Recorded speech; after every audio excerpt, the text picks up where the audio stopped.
a date with Samantha Williams. Where no one would look. Are you okay?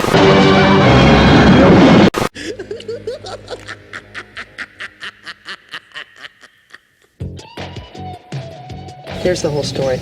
But you gotta promise not to tell any of the other kids till Jerry does, okay? Jerry wants to buy this old house.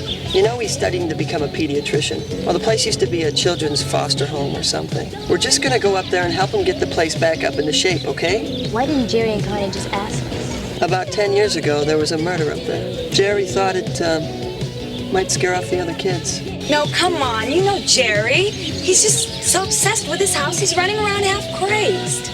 It just doesn't make any sense to leave without saying anything. I hope he's not mad or anything. This is not cool. I'm not into S&M, dude. If you're through playing, I'm gonna sign off.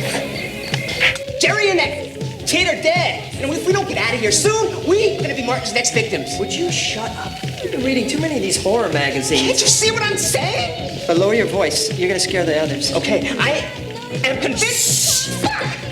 I am convinced a mental case mass murderer is gonna kill us all. Why? How the fuck should I know why a maniac is gonna kill us? Lower your voice.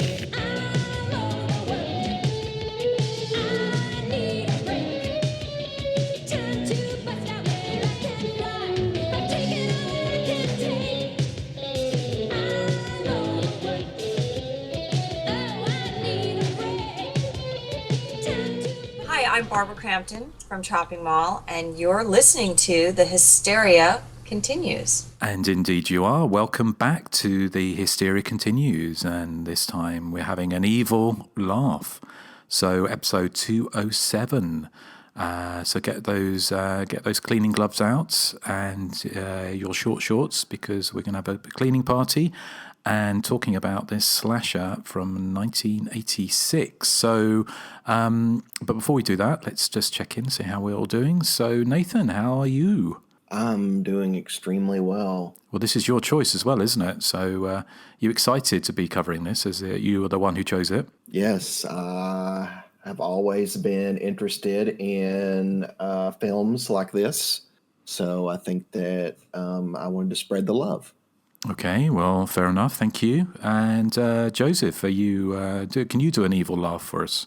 No, I'm too busy mulling over the existential crisis of wondering, can laughter be evil? Indeed. By its very nature. Yes. You just saw Avenging Force. You know laughter can be evil. Well, who laughed evilly in that film? All the villains. Did they laugh evilly? I don't remember. Yeah, well, Glastonbury did. Okay. Oh, I was going to mention, actually, Evil Laugh is from 1986, I believe. Yes. Is that right? Yeah, I think so. Yeah. Yeah. So was Avenging Force, which we just recorded. So two 1986 films. I mean, many people would consider 1986 like the year of the slasher. No, who would consider 1986 the year of the slasher? Nobody. People who've seen Jason Lives and no other. An evil laugh, and that's it. Yeah. Oh, Nathan. So, well, Erik, can you do an evil laugh for us? Oh, I didn't know we were supposed to actually do evil laughs. Well, I just came up with that. Let me see if I can do one. Yeah, go on then. Okay, let's see if I can do one. That's so evil. That is evil. Yeah. Nathan, your turn. That's my cartoonish, dastardly dog kind of laugh. I like Nathan's evil laugh. Did you, Erik? Yeah, do it again, Nathan. I like Muttley's laugh. What the hell was that? Like, that was Nathan's evil laugh. That was Nathan's evil. Oh my God! It's your turn, Justin, for an evil laugh. Oh my goodness! I'm not sure I can top that. Oh, go on. It counts. Justin reminds me of Rex Banner in the Simpsons episode, The Beer Baron, because he doesn't know what laughter is. I don't know what laughter is because I've suffered through enough of Erik's joke of the week.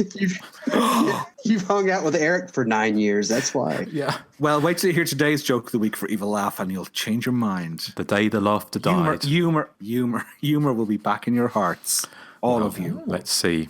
So anyway, before we get onto the masterpiece or the masterpiece that is Evil Laugh, let's see what we've been watching recently. So Erik, have you seen anything of note or want to tell us about anything? I have. I haven't been watching any horror apart from upcoming podcast picks, but I did purchase some Cine Fantastique magazines off eBay.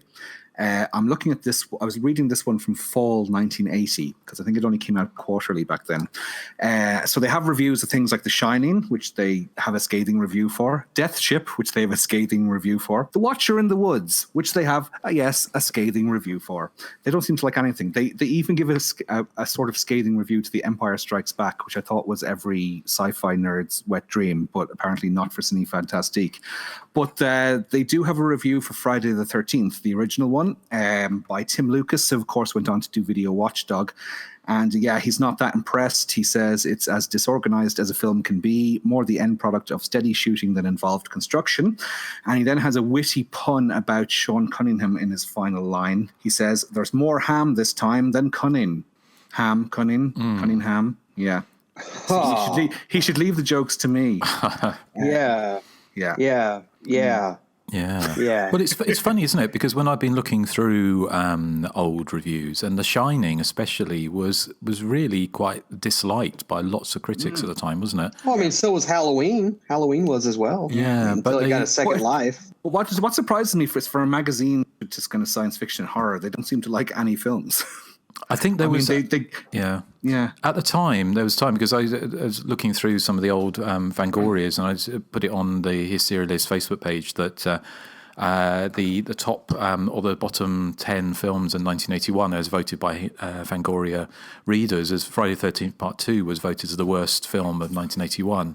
So there was an awful lot of snobbery around from horror fans at the time, who really disliked. I disagree with that. Wow. Well, yeah, but it's there's an awful lot. I think at the time there was this big snobbery around slasher movies and horror movies in general, and the people just wanted to watch kind of old 70s, Vincent Price and Roger Corman movies and Amicus and Hammer, and they really didn't like the modern type of horror movies that are coming out. Of course, a lot of people did, but a lot of horror fans in the early 80s were very, very sniffy about the likes of Friday the 13th.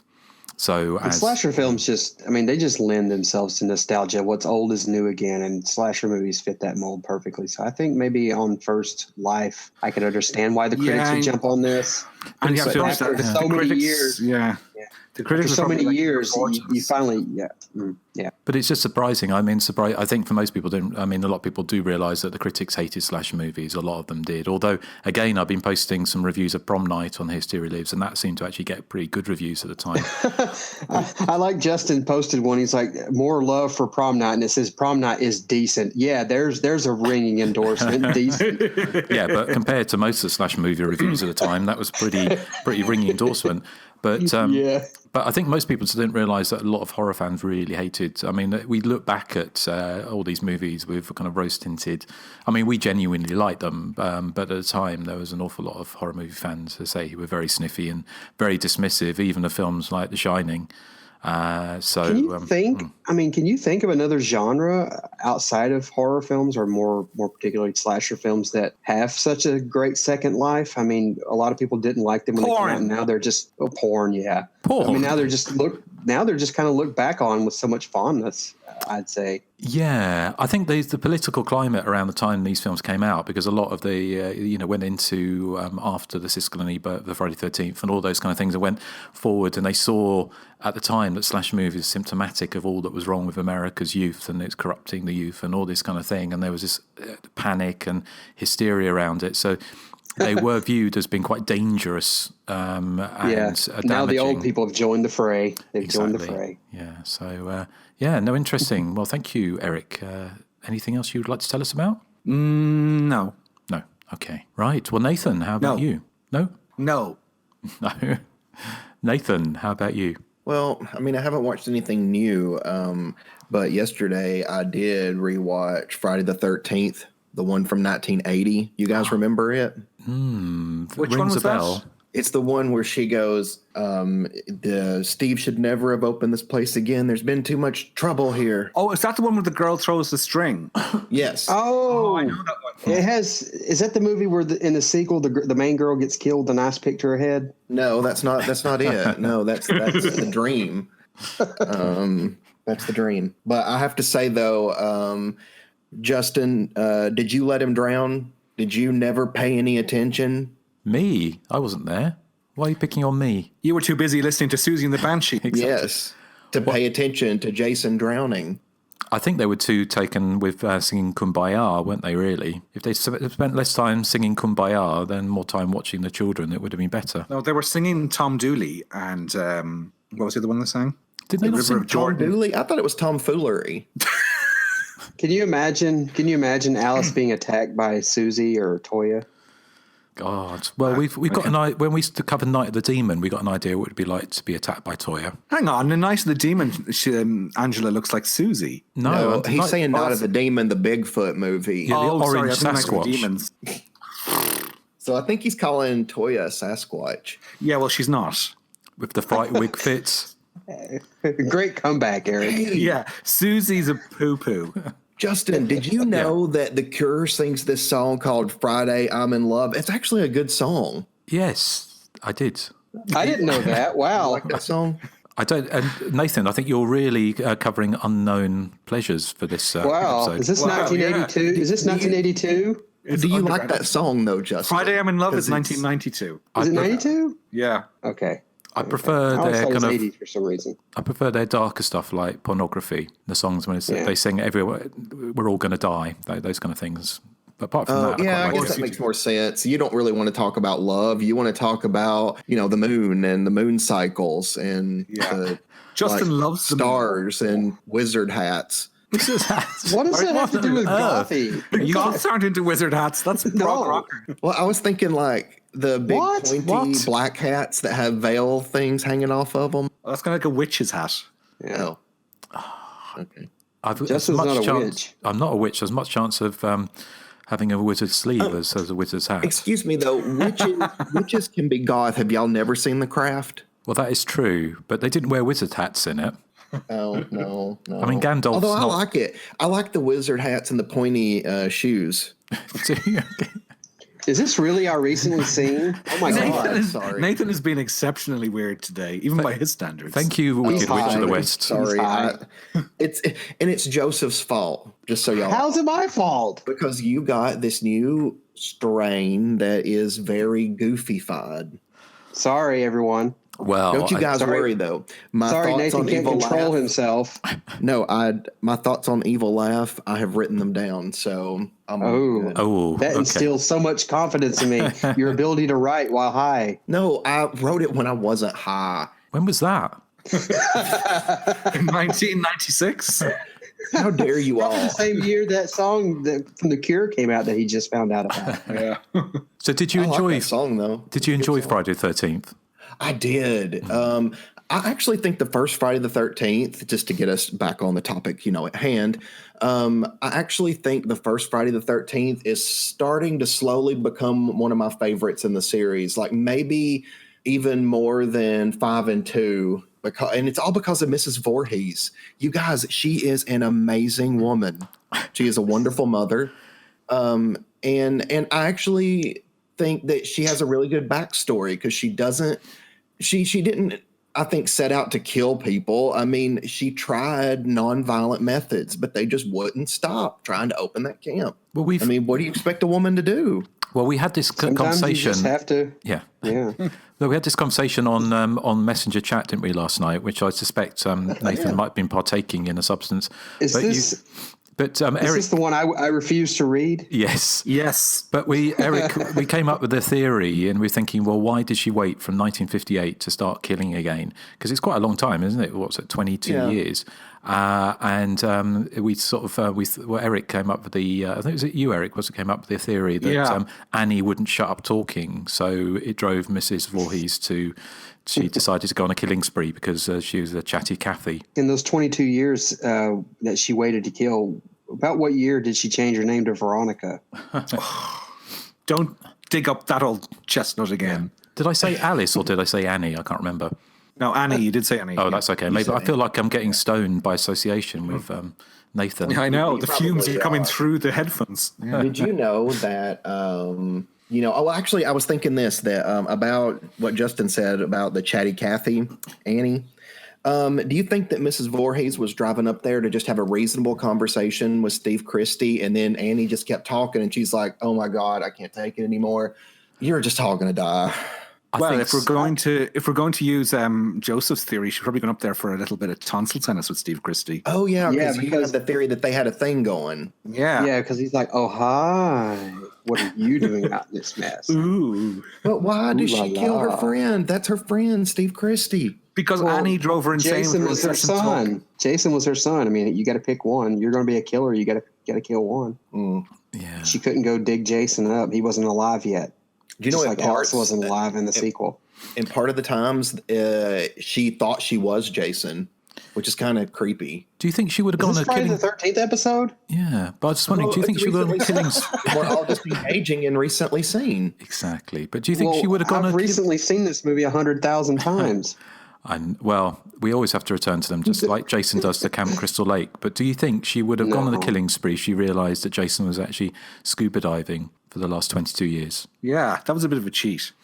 I don't understand why. I bet you he'd feel bad. I still don't understand why she even needed a weapon. Why didn't she just bite people?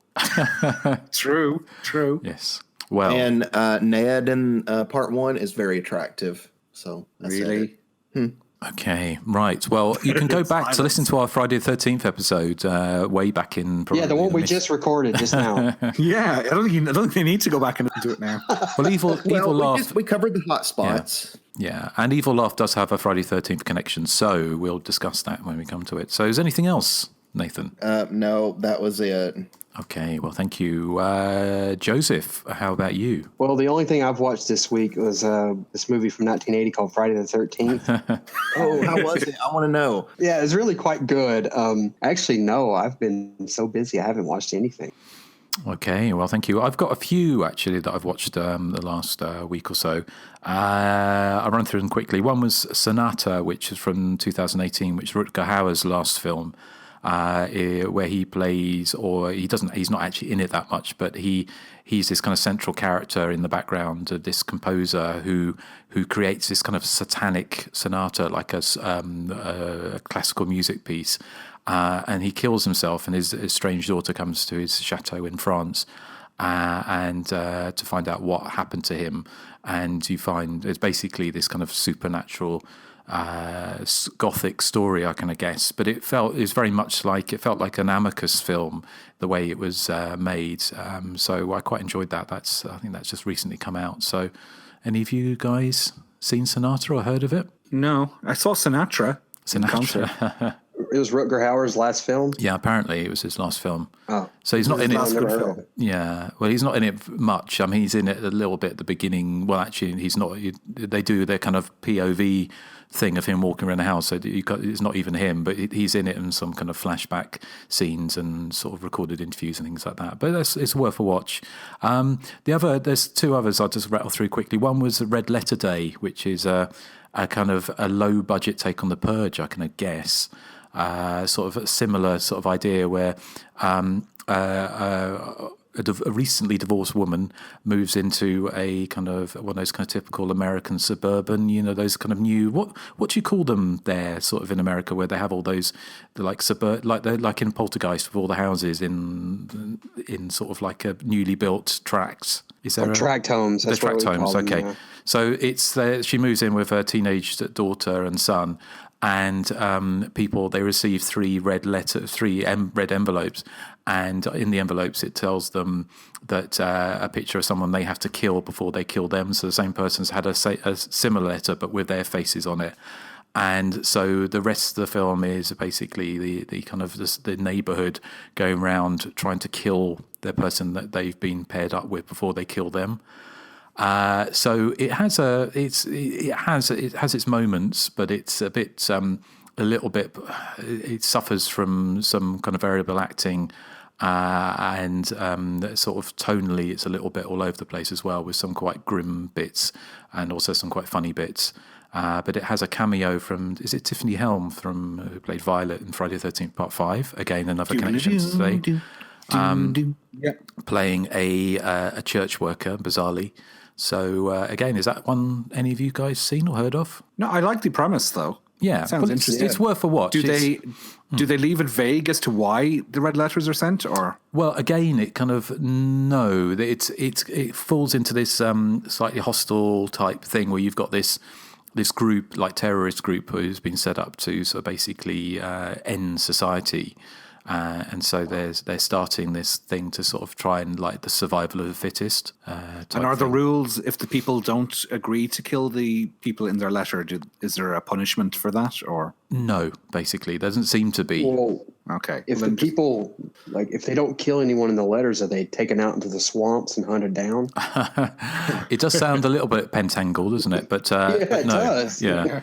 So, but there was that. The other one I just watched completely randomly. I was looking for something to watch last night, and it's a film from, I think it's 2017. It's Rock, Paper, Scissors by Tom Holland, who was the director of Fright Night and Child's Play, the original Child's Play. And it was a real surprise to me, actually, because I didn't really know much about it. I made the mistake sometimes where you look on IMDb and sort of see what the reviews, and it always seems you've got people, it really irritates me when people put 1 out of 10, worst film I've ever seen, worst film ever, which is just so asinine and twatty, because it never is the worst film they've ever seen. And then you've got people saying it's the best film they've ever seen. So it usually falls somewhere in between. And this was kind of a bit of, not a revelation to me exactly, because I didn't really know what to expect, but it was a cross between, I kind of guess, kind of like those kind of Baby Jane sort of 60s thrillers, but with a 70s grindhouse exploitation movie. And it's about this guy that was, a serial killer, who gets arrested by, I can't remember his name now. Michael Madsen is in it. There's this cop who arrests him, and he goes off to the asylum, and he gets released 10 years later when he's supposedly cured, and he moves back into his house, and he's being monitored by his psychiatrist and to see whether or not he's actually fully cured. Michael Madsen doesn't believe he is. So it's a kind of a mixture. There's quite a lot of gore. It's quite gory. It's I thought it was a lot of fun. It's low budget. It's surprisingly low budget for a Tom Holland movie. But it really felt to me like it has like a grindhouse feel from the 1970s feel to it. And I had fun with it. So it's silly, very over the top. But I had a lot of fun. So I'd say it's been out for a few years, and it's not a film I'd heard before, so I just stumbled across it. So any of you guys seen it or heard of it? I've heard of it, but I never watched it. But now I kind of want to see it. Well, it's got.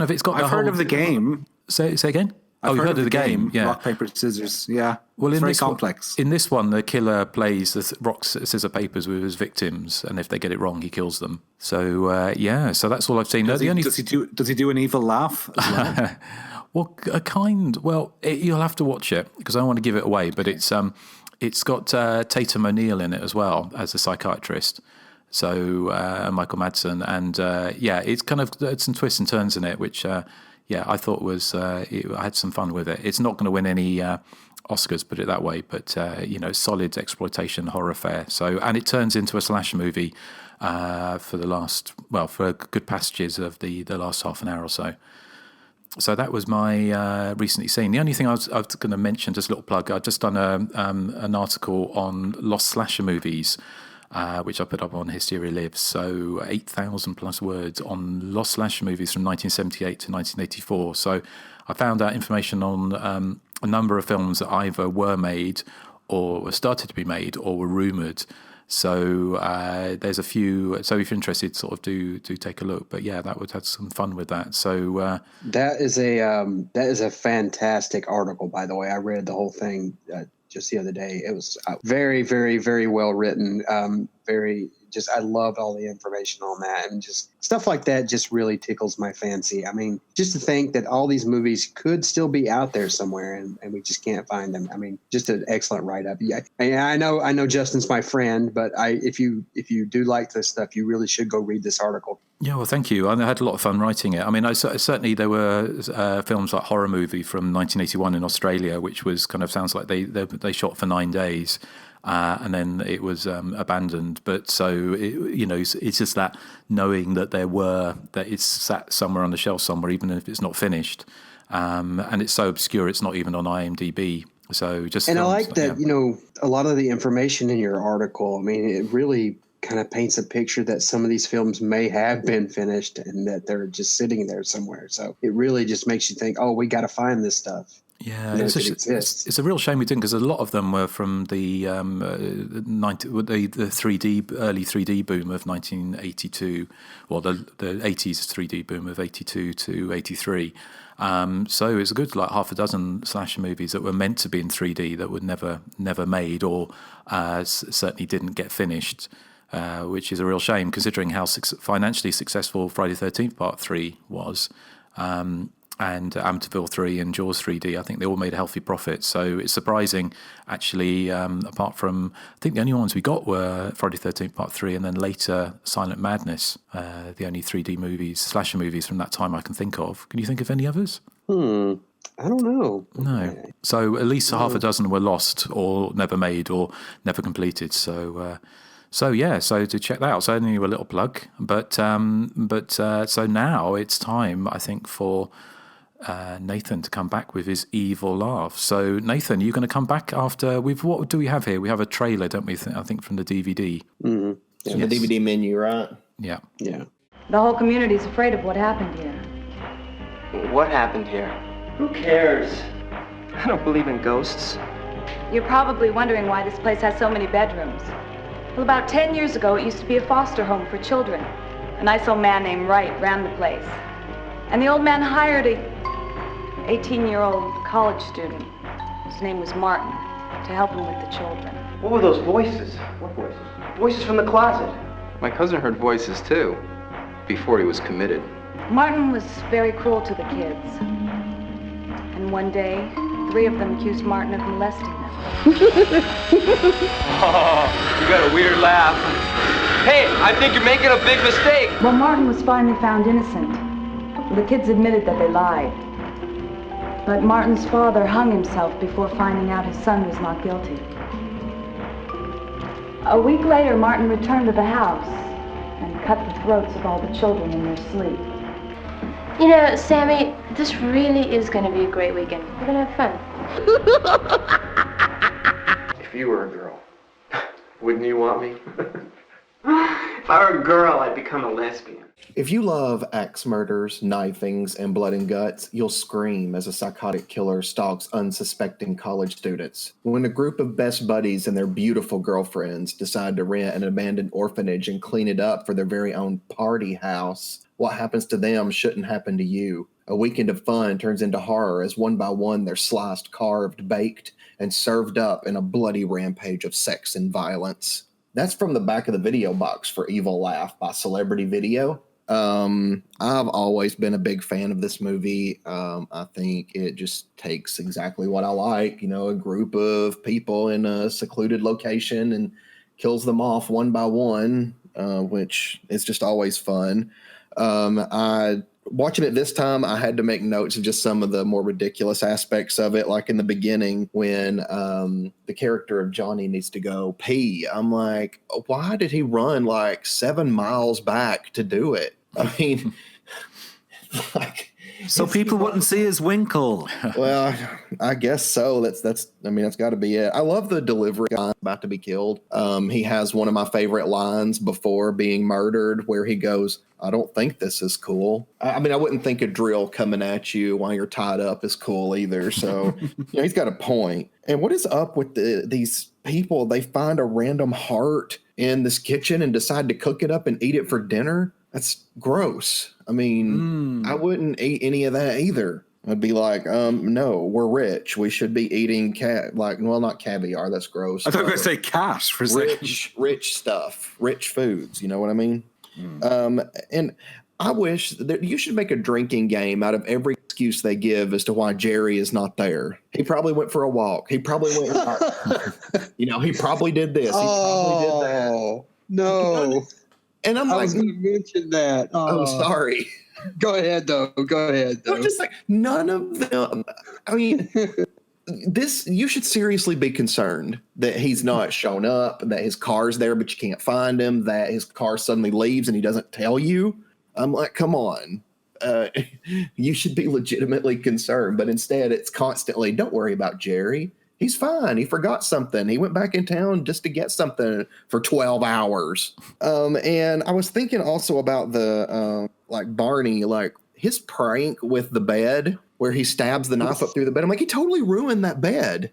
If you think about it, your concern? Well, I mean, he rips a knife up through the middle of the bed. I'm like, you're destroying this place. You're there to fix it up, and you're destroying it. Now that I think about it, mattresses are expensive. So, yeah, I would be concerned. They're very expensive. Yeah, so never mind. Go ahead.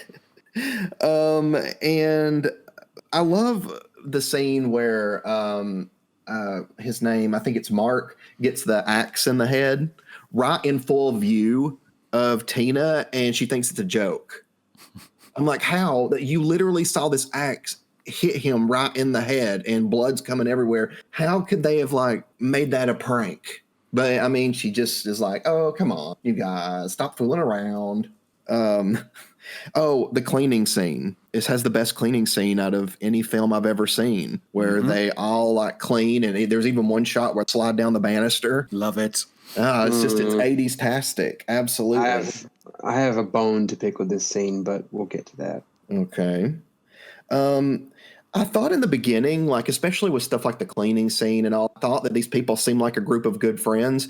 But as the movie goes on, they turn out to be, or some of them turn out to be pretty despicable. Like Jerry's missing, and that's Connie's fiance or whatever. Jerry's not missing. He went to the store. I know. That's all it is. But Mark persuades his friend Johnny to like try to have sex with her. And it's just, I don't know. Like, it's like, what kind of a friend are you? But then she and Johnny have this great heart-to-heart moment, only for later when the killer attacks Johnny and puts his head in a microwave. Johnny is like, no, Martin, don't kill me. Kill Connie. She's upstairs.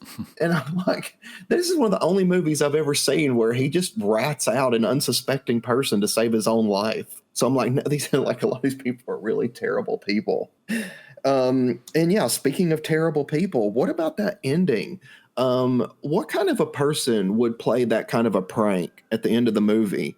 That is one of the harshest, like most cruel pranks I've ever seen. Her fiance and all her friends were brutally butchered, and you think it's appropriate to show up just because at the end of a horror movie, there's usually a final scare.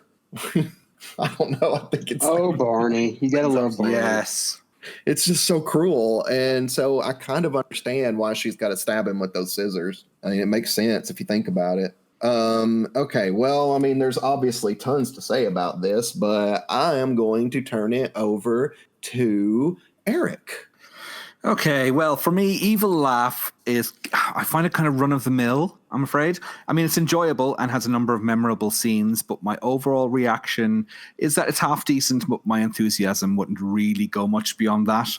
I love the poster art with the hooded skeleton figure, towering over the kids, or adults, I suppose you should call them. And that poster art kind of, it promises more than the film ends up delivering. Now, don't fall into a pit of despair, Nathan, because there is lots of things I love about the film. And that, as you said, the cleaning up montage is one of the funniest and most 80s things I've ever seen. And naturally, I love that to the moon and back. The sliding down the banisters, and they keep polishing the same bit of the mantelpiece for feels like about half an hour. And they should really sort of concentrate on other parts of the house, I think. I mean, I like the opening. There's that yuppie character who looks like Glenn Gregory from Heaven 17, which is probably a reference only Justin will understand. But they were a popular pop combo in the UK back in the early 80s. I know them. Okay, sorry. Yeah. So he gets killed off, and then the introduction of the main characters, as you're saying, I love that. It's Barney anyway, who goes for the wee, isn't it? It is Barney who accidentally wheezes on some bikers. No, I think it's Johnny. Oh, is it Johnny? Sorry. Yes, I thought that was a particularly nutty bit of slapstick to open the film with. I don't know how do you accidentally end up weeing on people? That sounds like an awfully rude conversation you could have. I love the character of Tina as well. And the first thing I noted when she arrives on screen is that she reminded me very much of PJ Souls as Linda in Halloween. And also there's a bit of Heidi Kozak in there from Slumber Party Massacre 2. And she does get to utter the immortal line, see anything you like, to her boyfriend, which is directly lifted, of course, from Linda in Halloween. Sammy and Terry as the upper tough rich kids with their flat caps and their ties. They're a bit bland, I found. I mean, the rest of the characters, they're supposed to be medical students, which would make you think they'd be a bit more mature, but they're incredibly juvenile and immature for, the future of the medical profession. I mean, they're straight out of a kind of direct-to-video Porky's style movie, I thought. I like the character of Barney. Yeah, he's very Randy-like, as in Randy in Scream. The horror fan who uses his horror film knowledge to sort of back up his suspicions about that there's something evil afoot. Barney's even spotted reading a copy of Fangoria with Friday the 13th, A New Beginning on the front, which, of course, starred the director of this film, Dominic Brascia.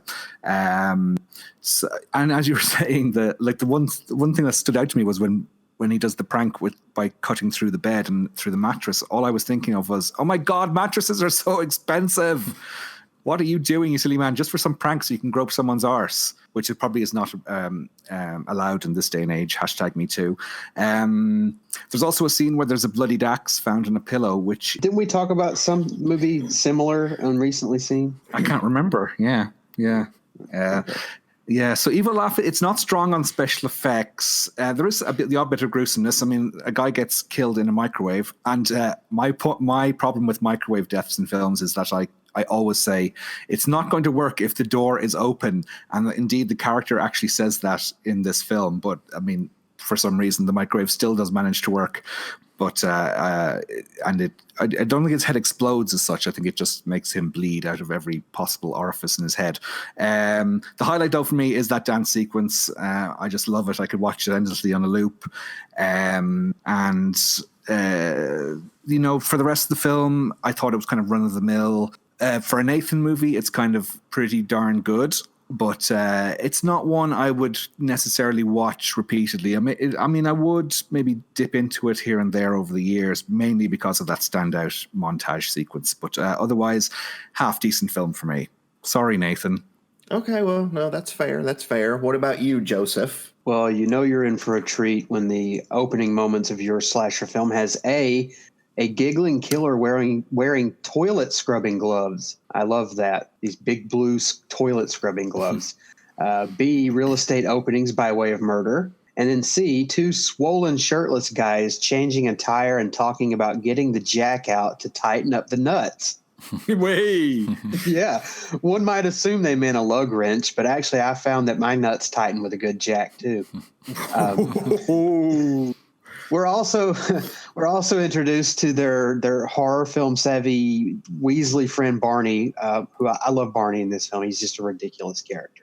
He's reading this Fangoria magazine with Friday the 13th Part 5, A New Beginning on the cover. And yeah, as you can tell from all the kind of winky sense of humor, this is the low rent prototype for Scream, except Scream can never really lay claim to having one of the greatest dance / cleaning montages of all time. Now, I do have a bone to pick with that scene, like I said, but I'll get to that in a moment. But how about that bargaining scene with the delivery guy and the killer? And Nathan pointed out the scene with the drill coming at him. He's like, I don't think this is cool. I love this. I love when he's like sitting there. He's like, hey, if I did something to offend you, I apologize. Yeah, that's going to get him to stop. I mean, this scene is absolutely ridiculous. And I love that the Barney character, he not only knows all these horror film tropes, but he seems to be the only person in this house who's concerned with its past, the whole orphanage thing. But he's also involved in what may be one of the greatest I'm Not Holding Your Hand, kind of The Haunting or Evil Dead 2 scenes ever. And this one involves a hand, a mattress, as has been stated, and someone's ass. I mean, who would do this? I mean, these characters are unbelievably ludicrous, and I love every single... Nathan was arrested for doing that once, wasn't he? Yes, he was. Were you, Nathan? But yeah, these characters are just so ludicrous, and I love every single one of them. I mean, even the quote unquote unlikable ones are kind of like likable. I mean, the ones designated as jerks are still quite affable to me. I mean, I found these characters as endearing, well, not as endearing, but almost as endearing as I found the characters in April Fool's Day. I think as a group, these were just like perfect characters for this film. But as I said before, during that cleaning montage, Nathan may know this, but you guys don't. I'm extremely OCD. Like I love cleanliness and organization, probably more than Monica on Friends, Eric. No, it's pretty bad. But so I noticed that while they were doing while they were doing this, they were all visibly capable of cutting a rug. I'll give them that, but their cleaning abilities left a lot to be desired. I mean, the one girl, she sits there in feather dust, the same spot on a statue for what seems like an eternity. Yeah. And the one guy's like, they had mopped part of the floor, and then the one guys are doing like this thing with their tennis shoes on. They're just going to leave scuff marks all over the floor again. So I'm sitting there laughing at the scene, but pointing out all these little cleaning flaws. And the whole movie to me is not really a slasher film. It's just moments of pointing out idiosyncrasies like that. I mean, there's not really much suspense to be had. I mean, there's no, fear. There's no real mystery. I mean, anyone with just working eyes will pinpoint who the killer is right off the bat. I mean, there's some pretty decent gore effects, like the head in the microwave and all the exploding blood and stuff like that. I think it's fun, but as a slasher film, I don't really think it works all that well. I mean, I think it really works more as this kind of oddball montage of just silliness, just crazy moments. And for that, I do love Evil Laugh. I think it has great characters. I think it's fun. It has some good murder scenes. I mean, it's just a dumb slasher film. I don't think it works as a slasher film per se, but as a dumb slasher film, it works, if that makes any sense. So yeah, thumbs up for me. Okay. All right. I like the thumbs up comments. It's always good. And Justin, you gave this a 2.5 on your stellar website, The Hysteria Lives. Yes. Do you agree with that still? Probably, I would say, because I can't remember how long ago I reviewed this, but I saw it when I bought a Dutch tape of the film. So it had Dutch subtitles on it. So way back before the likes of Baby Jesus and Blu-ray releases and all these kind of things, sometimes the only way to see an obscure slasher movie was to import tapes from other countries. And so that's what I did with Evil Laugh. And I can remember liking it well enough. I think it's kind of more interesting possibly in retrospect, because I think it's too silly to work as a slasher movie or as a whodunit particularly. But it's some of its parts. It's a very entertaining movie. It doesn't tip into complete silliness, because I think there was a danger that it could have gone like a Student Bodies or a Wacko or something like that. It's not. It's looking forward. I mean, certainly it's not the first parody of horror movies. I mean, they were making parodies of Psycho within a few years. And obviously in the early 80s, they were making parodies of Friday the 13th and the films I just mentioned. So, but with this, actually, the very different type of parody, whereas those kind of parodies were more like scary movie type parodies where they were doing like aeroplane style things. This is slightly clever, I kind of guess, in some ways, and certainly, it's like you mentioned, Joseph, it's kind of looking forward to Scream, and whether Kevin Williamson saw this when it came out and gave him the germ of the idea for Scream, I don't know, but it has. I mean, basically, like you say, it couldn't be any more 80s, couldn't be any more 1986. It has that feel to it, and it has. It doesn't feel like there's not a mean bone in its body, really. It's affectionate parody of slasher movies, which I kind of appreciate. It's not snobby and it's not mean-spirited, and it's not taking the piss out of its audience or kind of looking down on its audience. I think the director and the cast kind of get the joke, and I kind of guess. If I had a criticism for it, it would be that it's kind of low budget sometimes makes it feel a bit flat. It possibly could have done a little bit more sheen. But overall, yeah, I enjoy it. I think it's a fun movie. And it's a shame it didn't get more recognition, really, for what it actually did in the future, and what Scream did. That, Evil Laugh did it first. I was trying to think it's got it's even got like the fat sheriff in it, so it's got all the and it's just characters doing ridiculous things that you wouldn't do in real life. So it kind of hovers between outright parody and slasher movie, and arguably it doesn't necessarily fully succeed at either. But I think it's worth a watch, definitely. And that cleaning scene is one of the great VHS kind of video store classic moments from the mid 80s. It's today's horror movies could certainly do with a cleaning scene like that, or characters are a bit more fun and maybe slightly broader than some of the mopey kind of characters that we get in many horror movies today. So overall, I think it's a fun movie. But it has some limitations. But I'm glad you picked it. Thank you, Nathan. Oh, thank you very much. In a review on the Hysteria Lives website, Justin, you say the soundtrack chugs away with god-awful mid-'80s soft rock tosh with some Harridan screeching something about being overworked. But after this debacle, I bet she wasn't. Do you still feel that way? I didn't. I forgot to read the review, but possibly. I can't remember the music in it at all now, watching it again. So I think it was that incidental sort of, heavy rock, kind of soft rock type thing that chugged over many of these movies, which was not in the least bit memorable. I love also Justin's review is hilarious. I read that. Yes, I was laughing so hard when I was reading it. I love when he says, finally, there's a la-di-da couple. We know they're extra snobby because they're wearing matching tweed hats. They are la-di-da. They are, yes. I love how Justin's able to point out the way movies indicate how a character should behave just by what they're wearing. Justin has a keen eye for that. Yeah. Well, they're not particularly three-dimensional characters, are they? They're not. No, not really. No. Well, one thing I was going to say about Evil Laugh is that I think it's like you said at the tail end of your review, Justin, is that this movie is quintessentially 80s because the characters are so broad, and you just don't find people like this in movies today, and I think that's a shame.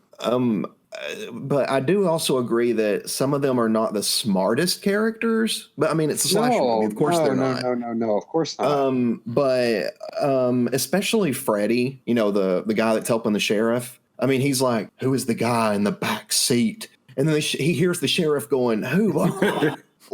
And then why doesn't he just say, hey, sheriff, there's a guy in the backseat of your fucking patrol car. Get out. Why does it have to be in riddles? It's so stupid. It just makes no sense.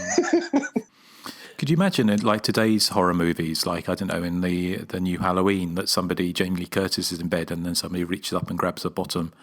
Or, in A Quiet Place, you've got, something like that happened, or something, it would be like suddenly they broke into a silent cleaning scene. I don't know if I'd want to be the person having to thumb past her Depends. Well, it's just that's adult diaper for you too. All right, I didn't understand that. No. Hey, that's rude.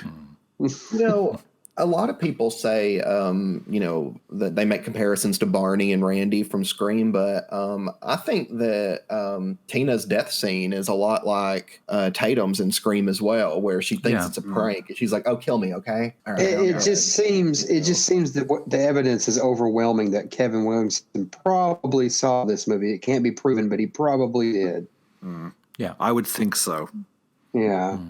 Although he could say that that Tina moment is kind of like, "Can I have your ghost, Bob?" as well. Yes. Yeah, one thing I was going to ask, who do you find more likable, though, Barney or Randy? Because I'm conflicted on this. I love Randy. Yeah, Randy probably, because while I love the whole 80s bombacity of Barney, that prank at the end is pretty unforgivable. It is. That's an outrageous way to end the movie. It's really one of those things that when I first saw it and realized it was a prank, I was seriously like, my jaw dropped. Like, who in their right mind would ever do something like that? Yeah, I don't see Randy doing something like that. Could you imagine him doing that to Sydney at the end of Scream? Yeah. Yeah. Yeah.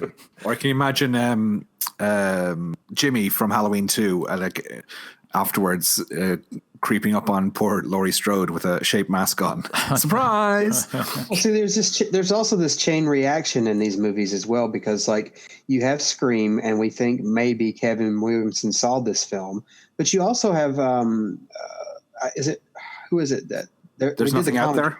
There's nothing out there. It does the similar conceit with the one character who knows that they're essentially in a horror film. So it's like you wonder if they saw Evil Laugh, if Williamson saw There's Nothing Out There and did not necessarily see Evil Laugh. So I mean, the waters are kind of muddy. So it's very interesting to think about. Yes, interesting. Well, shall we move on to some background? Yes, please, Daddy. Yeah. Well, I think we should call out the elephant in the room, which is Dominic Brescia, if I want a better phrase. That's fat shaming. No, I'm just saying that obviously we are aware of Erik, the controversy. You're the one that made it a fat joke. Yeah. He called him an elephant. I didn't know. I just meant that the elephant in the room is obviously the controversy that exists, which I'm sure you know. Do you want to see my trunk? No, I don't want to see your trunk. But we're not going to. We won't go into that because obviously, for obvious reasons. So we are aware of it. But yeah. So this is hearsay. Both people are dead. There's no point in talking about it. No. So who's got some background? I'd like to go first. I have a little bit, just a little bit. Kim McCamey, who's better known as adult star Ashley Gear. Ironically, she refused to do nude scenes for this movie. I thought that was interesting. And does she do nude scenes in her adult movies? Yeah, she does a few. Okay. Another actress in the film, Jodie Gibson, she was known as Sasha of the Valley and boasted a call girl service with clients alleged to be Bruce Willis, Steve Jones from the Sex Pistols, and Tommy Lasorda. And her mom was the talent agent. Tommy Lasorda? He's a baseball guy. Okay. And her mom was the talent agent who found Tom Cruise. So there's that. That's all the background I could dig up on Evil Laugh. That's all that I had time to find anyway. Well, thank you. Well, Erik, how about you? No. No? No. Well, we know Nathan has a wealth of knowledge on this one. I do. Let's see. The movie was shot in 7 days. The first actor that played the real estate agent, he literally paid to be in the movie. I guess he really wanted a part. The director was the Evil Laugh, or as Justin calls it, more of a girly giggle in his review. Well, it does turn out to be a girl. Yeah. Tony Griffin, who plays Sammy, is Merv Griffin's son. You guys heard of Merv Griffin? Yeah. Yes. He was a talk show person. Isn't Baio one of Scott Baio? Isn't that Scott Baio's brother? Yeah, I thought so. The air vent where they hear the Get Out coming from the closet. Do you think Jordan Peele saw this movie as well? You think? Or Get Out? Do you reckon that was a direct inspiration? That's got to be. He must have seen it too. Yeah. I mean, it's... Two films are identical. Look, everyone has seen Evil Laugh, okay? And all movies derive their inspiration from there on. Yes. I mean, how can they not? Like Joseph said, Kim McCamey refused to do nudity, but later, became an adult film star. I'm not correlating the two. I don't think, I think she had her reasons. I don't think, just because she did nudity later in life, she should have done it then. No, I'm not saying she should have. It was just one of those things, kind of had a change of heart in general. Oh, I did have some background. I just looked up when she changed her name to Ashlyn Gear. Lethal Squirt sounds good. Cheeks 5, Cop a Feel. And then she was in Sorority Sex Kittens 1, 2, and 3. And of course, she's in 110 All-Star Cum Shots Volume 4. Ooh, the 4th volume. Yeah. I may have seen that one. Hey, did you guys know that she's also in Lunch Meat? Yes, and Creepazoids and Dream Maniac. Oh, Creepazoids. I love Creepazoids. Yes. But Jodie Gibson, who played Tina, was the total opposite of Kim McCamey. She did not mind the nudity at all. In her sex scene with Mark, between takes, they would cover them both, and they would cover her with a robe. And they said after a few times, she was like, I really don't need this. And she just hung out topless between takes. Well, obviously, considering what she became later in life. And you guys know our favorite cleaning montage? I do. That song that they're listening to is not the song that they were actually listening to. No, that never happens in Hollywood. I know. They were actually listening to Girls Just Want to Have Fun by Cyndi Lauper. Ooh. You saying they couldn't afford the rights? better than two other singers that get often mentioned. Don't you dare, Nathan Johnson, you chalk-faced whore. That makes sense now that you mentioned that, Nathan. But I still have a bone to pick with that cleaning scene. I think the cleaning could have been a lot better. Yeah, but did you know, though, that after the crazy person finished, that it was probably worse mess than before they even showed up? I know. I mean, at least, I'll give them this. They tried to clean the house, and then you have a killer come in and just wreck it all. It kind of reminds me. They're trying to make an orphanage here, people. I mean, come on. So, Joseph, do you have an issue then, like Jason knocking down doors and throwing people through windows and stuff like that? Are you thinking, oh my God, the mess he's making? Well, no, because it doesn't involve cleaning. Like when it involves cleaning and it shows the act of cleaning, they're doing it wrong. Okay, they're not doing it properly. So who knew that properly cleaning? Yeah. Who knew that Joseph was the Joan Crawford of the podcast? I am no wire hangers. Is that Joan Crawford? No wire hangers. It is. Where she says, "I'm not mad at you. I'm mad at the dirt." I'm mad at the dirt. Yeah, I don't follow that stuff as much as everyone else. That stuff just kind of flew over my head for some reason. Yeah, probably a gay thing. Yeah, maybe.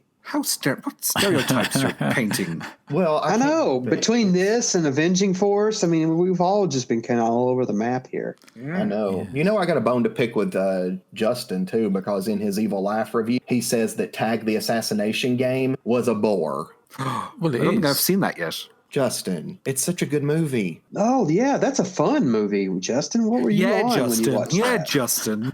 Justify yourself, you chalk-faced whore. I haven't seen that for a long time, but you know the connection between this movie and that movie? Barney's in both? He is, yes. Oh. I learned that from your review, though. I didn't know it before I read your review. Well, there you go. I didn't know that at all, actually. I think it's partly, I don't know, I just found that I saw that, again, I did the review probably 20 years ago, so I can't remember that much about it, but I thought it was a bit vanilla as far as slash movies go. It's not really a slash movie, is it? I thought it could be better. I wouldn't call it a slasher. It's, because they use guns, or the killer uses a gun. I'd say it's more of a thriller with slasher film leanings or something. Yes, I would agree. So, anything else, Nathan? No, I think that's all that I've got for my background. Okay. Well, I've got a few bits. Let's see. I think you covered most of what was done. Apparently, the only other thing I was going to add about Tina, Jodie Gibson, who was, did you know her nickname was Jodie Baby Doll Gibson, which makes her sound like a the more I hear about her, the creepier it gets. Well, it said, I read this thing, I presume it's true, I don't know, but it said that she was arrested and convicted and subsequently sentenced to 3 years in Central California's women's facility in Chowchilla, a maximum security prison with a death row inmates. And she was paroled after 22 months and released in 2002. So, but the feather in my cap, as it were, is I've actually found a review from the time the film came out of Evil Laugh. And do you think what publication? The Evening Sun, whichever publication that was. I don't know where that was, but it's from the States by a critic called Lou Codrone. And could you guess? I'm going to take a straw poll here. Do you think it's positive or negative? Well, it has to be negative, surely. I'm going to say positive. What about you, Nathan? Negative. You're going to say negative. Okay, well, here we go. This is part of the review for Evil Laugh by Lou Codrone, which I'm sure I'm mispronouncing. And the headline is Evil Laugh is a horror. And it says, Evil Laugh is an evil film, a cheaply made horror movie. It attempts to justify itself by poking fun at the Friday the 13th movies, but it's every bit as objectionable as those films. It's never as brutal as those. It does have one of the players discuss the mass murders of a group of preschool children in loving detail. The producers apparently want viewers to enjoy the bloodshed secondhand. There is no one you'll recognise in this film, but then you don't really want to know them. Most of the actors play interns who spend the weekends in an empty house one of them intends to buy. Their heads are empty too. Through a very easy process of elimination, you can guess the identity of the murderer, who wears a hockey mask while at work. The producers should have given them to everyone in the film. Evil Laugh is showing at local theatres. Those people who enjoy the bloodshed and Friday the 13th movies will enjoy this too. This one is never as sick as the Friday the 13th films. The people who like these films won't care about that. So, yeah, there you go. Glowing review from Lou. How dare I think anyone would be positive about it? One thing I was going to mention is that I forgot to add that Dominic Braskia, on the basis of Evil Laugh, Vestron offered him a 3-picture deal, and he turned it down, and he went on later to say that was one of his biggest regrets in life. Why would he have done that, do you think? I don't know. It's strange. Maybe the money. Maybe they didn't offer enough money for the 3 pictures. Possibly. So, well, I'd make 3 more slasher movies if I was him, but that's just me. I'd do it. I mean, Evil Laugh 2 and 3. Vestron. I grew up with Vestron, man. That'd be awesome. I did too. They released Trick or Treats, which I love. Thank you, Nathan, for your choice. But let's find out. Joseph, what did our dear followers think of Evil Laugh? What was the consensus? Out of a pathetic 28 votes, 79% of those listeners, they enjoyed Evil Laugh, while the remaining 21% did not. Our listener of the week is Cthulhu P over on YouTube, and he writes, Evil Laugh is good, solid fun. You get exactly what you're expecting. Also wondered if anyone saw the Fangoria issue, number 45, which pops up in the movie with the Friday the 13th Part 5 cover, which is clearly deliberate as it's, you guys know the connection. Looking forward to the podcast, guys. This has got to be a Nathan pick, right? Yes, Cthulhu P, this is a Nathan pick. Although at some point I probably would have picked this at some point myself, but this is definitely a Nathan. Well, I think we forgot to mention, didn't we? It goes without saying that Dominic Braskia is best known, well, in terms of film anyway, is as the kind of ill-fated Joey who gets hacked to death at the beginning of Friday the 13th Part 5, which essentially sets the whole thing. Yeah, I dare not go back and listen to our Friday the 13th Part 5 episode, but I may have mentioned this in that episode. I tend not to listen back, especially that far back, because they're awful. But I did interview Dominic Braskia a very, very, very long time ago, like in the late 90s, for a horror site, The Diabolical Dominion, that I did. And one of the questions that got asked was that, do you think Joey would have survived if he just would have quit, waving his candy bar in Vic's face? And then Dominic Braskia at the time basically just kind of flipped his lid. I'm not going to repeat what was said, but it wasn't pretty. I'll just say that. Wow, he's really precious about chocolate bars. Yeah, but that's just a little aside about Dominic Braskia. I mean, he seemed like a lovely fellow. Otherwise, I think he just kind of took my question the wrong way. But well, in all honesty, I was offended when Vic chopped that candy bar in half because I like chocolate. So do I. And I was not happy to see that, Vic. I still would have eaten it, though. Yeah, I know you would have, Erik. Well, even it's covered in blood. Or wood chips. It's covered in wood chips too. Yeah, and wood chips and stuff. So I just wiped them off. You know what, Erik is the other ambulance driver in Friday the 13th Part 5. He's like bunch of pussies, and he picks up the chocolate and eats it in front of everybody. Yeah. I was just going to say, you can find us on Facebook, Instagram, Twitter, and YouTube, and on all podcatchers. Just search The Hysteria Continues, and our email is info for general info or feedback for feedback at thehysteriacontinues.net. And I have a small bone to pick with everyone.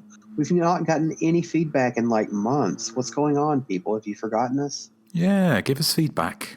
We like the feedback. Yeah, we do. So the Gmail address still works technically, but we're trying to phase it out. So we miss you guys, especially you, Simon.Logan. What happened to you? I know. Yeah, man.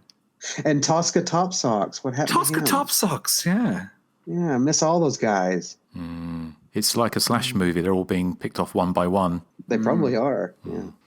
So, well, talking of sad things. Hey. I knew it was coming. I knew it. It's my joke of the week. It's so freaking fantastic. Okay, so I was trying to make contact with the director of this film also, and I invited him over to my house, and I realized I must have made a mistake when I was shocked to see a man from Omaha standing there, dressed in leather and holding a whip. I'd accidentally invited over a Dom in Nebraska. A Dom in Nebraska. Oh my God. You know what I admire, Erik, is that was a long joke. It was a very long joke, and it took a long time to craft. And I think, Erik, I think that was my all-time favorite joke of yours, simply for the fact that it just went on and on and on. And I'm like, get to the goddamn punchline.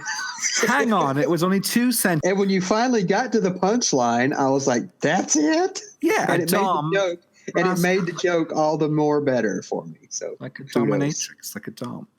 Thank you, Erik. Yeah. I like the scream that Justin threw in there after you told the joke.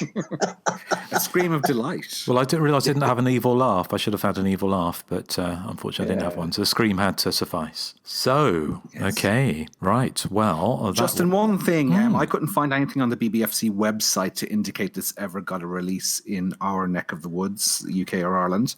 Did it ever? Do you know? I don't think it did. I'm aware of, because say I saw it on video. It was a Dutch video, so I imported that secondhand, but probably, I don't know, sort of 15 more plus years ago. So it had to have been a regional release over here, because I do not remember seeing anything theatrical like poster art. I don't remember it playing any theaters at all. The only thing I ever remember is just seeing trailers on like old VHS tapes. Yeah, but I mean, I'm talking about a VHS release over here. It didn't get released in any format. Yeah. Well, I didn't assume it got one. Yeah, definitely got nasty. No, it was posted. This would have been post video nasties. It just never. I presume just because of its low budget and that, it was just never picked up. Yeah, well, I guess that's before we finish the show and find out what we're playing out with. Next time we are heading back to Woodsboro via Hollywood in Scream 3. So yes. That was 3 screams. Oh, I can't wait for your joke, Erik. And we'll be joined by listener Jim Shedd, hopefully, for the episode. So, going back to Woodsboro for what was at the time the closing chapter of the Scream trilogy before the ill-fated Scream 4 stumbled out many years later. Are you guys excited to discuss Gail's bangs? What is up with her hair? That is the most horrifying element in all of the Scream films. She looks like Emo Phillips, doesn't she, in that film? She does look like Emo Phillips. You know what's funny? The fringe is just ridiculous. You know what's funny about that is I actually have background information on that haircut. Oh, fun. Yeah, I do. So it's going to be a fun episode. Well, let's keep it for there. So, yes, tune in to find out about Gail's hair don't in Scream 3. Definitely hair don't. And now, a word from our friends. Want to learn more about horror directors? With a lighthearted look at 3 of their movies? Meet fearless podcaster Gore Blimey. I've been unsettled by bats in the past and startled by parrots, and I've even been known to jump at the odd cockatoo. Discover horror films that are classics, and others, too. There's a topless aerobics massacre, an exploding rock singer, cannibals, nude martial arts, a deep-fried prostitute. But it's not all silliness. You'll get proper movie breakdowns, opinion, and background information, too. Yep, in the 80s and 90s, Jeff Stryker was huge in gay porn. In every sense. So if you're a horror film fan, come and check out the Trilogy of Terror podcast at strangeanddeadly.com, or find it on Apple Podcasts, Stitcher, or on your podcatcher. One of those people that has a certain charisma and a certain style, and I'm just hoping one day he'll rub off on me. The Trilogy of Terror podcast, where we try 3 times harder to give you the willies. So, what are we playing out with, Nathan? We are going to play out with Girls Just Want to Have Fun, because that was what they were listening to when they cleaned the house. Or as Joseph would call it, when they half-ass clean the house. Yeah, I applaud their dance moves, but I disapprove. Well, they do a good job of cleaning certain very specific parts of the house. Look, we're dealing with coronavirus times. You have to be clean. Yes. Indeed. Yes. Not that I really believe in much of that. I don't know, but still, you got to do a better job. You see what happens, dude? He coughs. Yeah. Dude, he coughs. See, that was funny, Erik. I know. Thank you very much. I was telling you. No, I wasn't applauding you. I was telling you. Yeah, and I'm saying thank you. Why? I was applauding Nathan. Get it. I thought you were telling me my joke was funny. You were telling Erik his joke was funny. Yeah. You said coronavirus and duty coughs. Yeah, that's what I said. That's what my joke was. Yes. Maybe it was just Nathan's delivery of it. It just No, it wasn't. Oh, shut up, you lot. Maybe that's what it was. Well, I don't think there's going to be Joseph, any you're laughs, chalk-faced Horton. evil or otherwise. Don't you interrupt me. I'm talking. I love it. Joseph, you're a chalk-faced Horton, and then Justin interrupts. Yeah. Got so rude, the lot of you. But I was going to say, those characters in Evil Laugh probably would have survived better if they had a cleaner house. Well, there you go. So, okay. Well, thank you for listening to The Hysteria Continues. And we're playing out, as Nathan said, with some Cyndi Lauper, who is quite low down on the rung of singers of the 1980s, but we'll play out with her anyway if she needs some airtime. You know it. So, say goodbye to the good people. Bye, y'all. And let's hear your evil laughs one last time.